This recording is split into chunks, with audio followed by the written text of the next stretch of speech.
এইমাত্র পাওয়া সবচেয়ে বড় খবর, কিছুক্ষণের মধ্যেই শুরু হতে যাচ্ছে 2026 সালের প্রথম সূর্যগ্রহণ।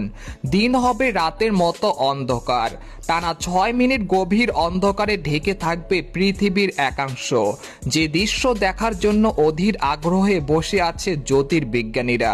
এছাড়া বাংলাদেশ ও ভারত থেকে এই সূর্যগ্রহণ কখন শুরু হবে এবং কয়টা বাজে শেষ হবে, আর বিশ্বের কোন দেশ থেকে এই সূর্যগ্রহণটি স্পষ্টভাবে দেখা যাবে, এই বিষয়ে আরো বিস্তারিত জানতে হলে ভিডিওটি সম্পূর্ণ দেখুন।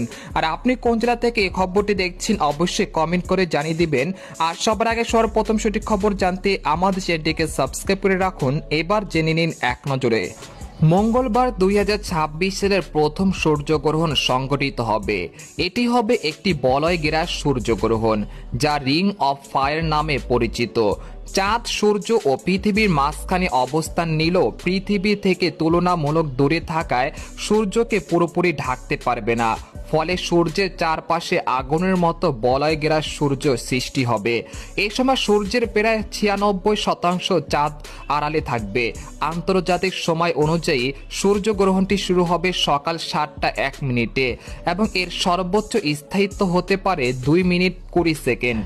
এদিকে গ্রহণের সময় সূর্য দক্ষিণ এশিয়ার আকাশে দৃশ্যমান না থাকায় বাংলাদেশ ও ভারত থেকে এই সূর্যগ্রহণটি দেখা যাবে না। তবে বাংলাদেশের সময় অনুসারে এই গ্রহণটি শুরু হবে বিকেল 4টা 50 মিনিটে আর শেষ হবে রাত 8টা 12 মিনিটে। তবে এটা দেখা যাবে না। গ্রহণটি মূলত দক্ষিণ গোলার্ধে সংঘটিত হওয়ায় সবচেয়ে ভালোভাবে বলয়কার সূর্যগ্রহণটি দেখা যাবে আন্টার্কটিকা থেকে, বিশেষ করে সেখানকার গবেষণা কেন্দ্র থেকে। এদিকে ইসলামিক দৃষ্টি অনুসারে সূর্য ও চন্দ্রগ্রহণের সময় দীর্ঘ কেরাত সহ নামাজ আদায় করা, দোয়া, কোরআন তেলাওয়াত ও জিকির করা, দান সদকা ও তওবা ইস্তিগফার করা, হাদিসের অনুযায়ী গ্রহণ দেখা মাত্রই নামাজ ও দোয়া করা। তো এছাড়াও খবর এরকম ইন্টারেস্টিং খবর জানতে আমাদের সাথেই থাকুন। ধন্যবাদ।